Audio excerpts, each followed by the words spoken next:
So this is the purchasing module inside GP. And when we enter a purchase order in GP, we click on here, we enter a PO. And we can enter a PO like this. I'm just going to hit save. This is what I was just doing this morning. We come down, we give it a purchase order number and then a date, and then we put in a vendor ID. And I'm just going to type in Ace Travel, and I'm going to take a look up here, and I can look up my different ones inside here. I can take Advanced or whatever it is, so I can grab Advanced or Ace Travel. I'm going to use Ace Travel. He's my favorite because he's on the top of the list. Into my items, once I'm into my scrolling window in the bottom, which is the detail part of this, I'm going to order some 1-ear and 2-ear headsets. So here we are here. We're going to order 10 of these, and they're going to charge me $45 for each of those. And then I have to give it a site. So this is where I give it, where is this going to be delivered? Is this going to be delivered to the north site? I have north, south, east, and west set up in both of these, as well as warehouse. So I'm going to put this to the north site just so that we've got a place to put it. And there we are there. So we got $450 and it adds $450 at the bottom. I'm then going to add the 2-ear, and I'm going to put it in at $55. Going to change the price on it. And I'm going to again give it 10 units. So it gives me a $1,000 invoice that I'm going to be expecting. I'm going to be sending this off to the purchase order. So at this point here, my purchase order has been fulfilled, and I'm now ready to go, and I can print this. Now, things that I can add inside here, which I can also add inside Business Central, things like landed cost and things like that, if required. I'm going to keep it fairly straightforward at this point, to keep it just like this. So inside here, we have the ability to put a prepayment on if you wish. So you can put in payments. So you can say, oh, I've got to put a deposit down on this particular purchase order. So this purchase order is now sitting here ready to go. So I can do either print it or I can email it. I can't email it from my current demo system because I don't have email set up. But inside, when I hit the print button, do I want to save it or delete it? I'm going to save it. And then I'm going to print the document. I'm just going to hit the purchase order here. We're going to hit print. And we're going to go screen. We'll just put it to the screen, and it will pop up. There it goes there. And it gives me my standard GP print job. And it basically looks like a purchase order. It's got the 2 lines, and it's got the information at the bottom. It's got a place at the bottom if you want to sign it and things like that. If you're sending it by email, you must send it out by Microsoft Word, which I should do. So let me just grab this one again.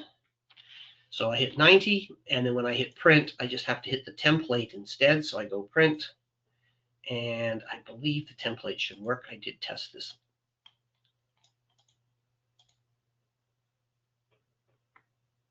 There we are.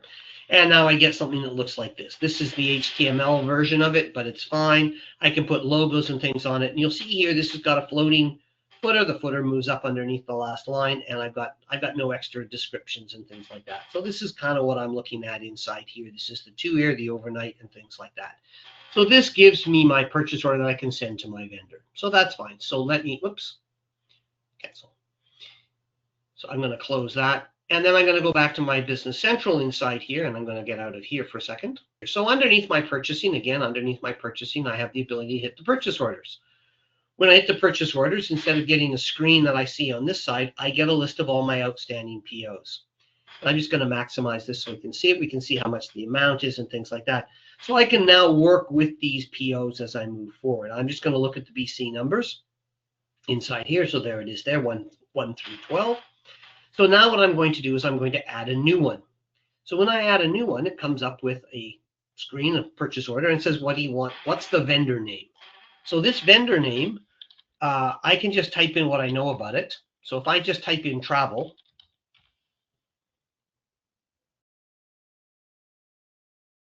right, it's going to come up with a list of all the travel. So you see the travel is in different locations in the name. I can pick the Ace Travel, which is the same company.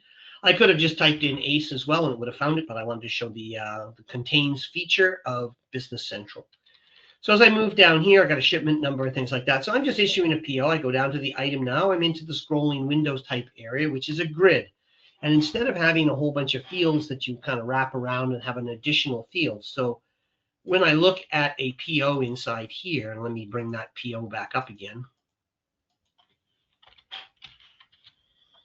I have an additional screen inside here, which has got a lot of information on it. So this information that you see here is all contained on this line. So we've got a whole bunch of different pieces in here, receipt dates and things like that.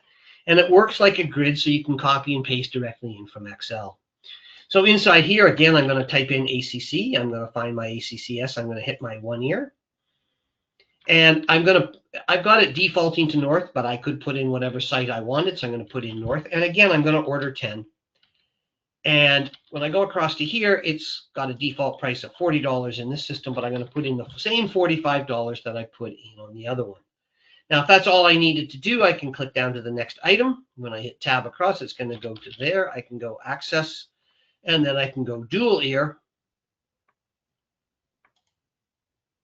like so. I'm going to put across. Now, you'll notice that I've now got a second item reference number. This item reference number is the vendor item number, which you can get inside GP, but you have to use a toggle field at the top of the screen. So when I'm inside here, when I go view, I can display the item number.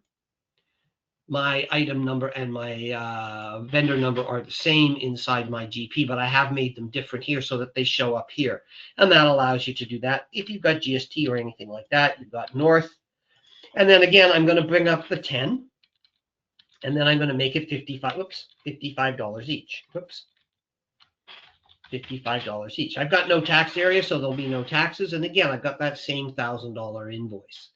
So also on this thing, though, we do have information about the invoice. So we know we can put in the payment terms, the department codes, the division codes, and things like that. These are your dimensions. This is done instead of the segmentation, so you can change your segmentation easily on this. So if I go into the department code here and I change this from a 2 to a 3, so from north to south, and when I move back up, you'll see that the lines on each of these lines has changed. This is something that GP does not do. It does not roll it through the document, so that's fine. There's the net 30, things like that. I'm going to turn this back to O2 to keep my data in sync. And there we are. Yeah, I do want to update the lines. There is some shipping down here. This is where I can put in different addresses and things like that. And this is how I pick my location. I can show less if I want, which only shows me just kind of the location and what it is, so I don't have to worry about actually looking at the address.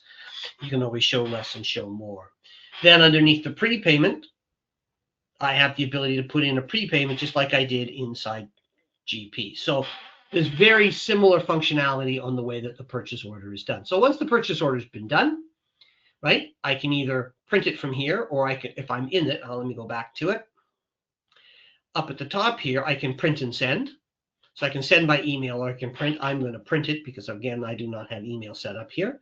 So there it is there. What order number, buy from. I'm going to hit the print button.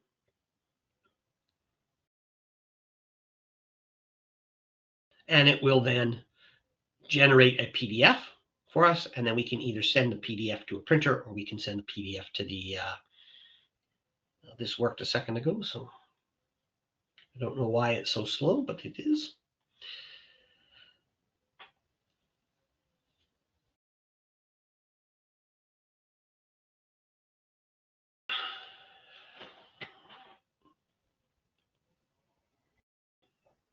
So there it is there, comes up with the purchase order. We can change this purchase order to look at like whatever you want. So you can change whatever you need. So you can change the address, you can change the names, you can put your logos on top. And again, we got the same kind of look inside here, the 2-year headset. And you'll notice here, instead of saying ACCS, this actually has the vendor number because we're sending to the vendor. We want the vendor ID, vendor number to be on there. GP does exactly the same thing. So if we've got vendor numbers attached under the vendor card on the item, it will automatically put those onto the purchase order. It can add tax if you want it to. I kept it tax-free to keep it simple. And then we can hit the print button or whatever we need to do. You'll notice that it's going to print to that. So I'm going to hit cancel, like so. Bring me back to here. I've still got the PO on the screen. So there it is there. And then I can get out of the PO. And now I can see that I've now got my $1,000 PO here. These two POs are identical. There was one that I did this morning before I got online to make sure that it was working, and then one that I just did. So I can add as many different purchase orders as I want. At this point, I can release this. So I could release this and reopen it. In GP, the way you release an item is by printing it. That is the released status. So when I go to my purchase order here and I look at 90, you'll see at the bottom the status is released. It was open until I hit the print button. As soon as I hit the print button, it automatically goes to released.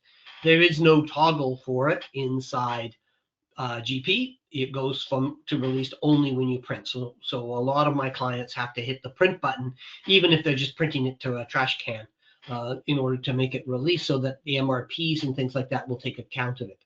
Same in Business Central. If you do not release the PO, when you run MRP or you run anything that says, it's not a valid PO until it's been released. It does not include the value as supply until you've released it.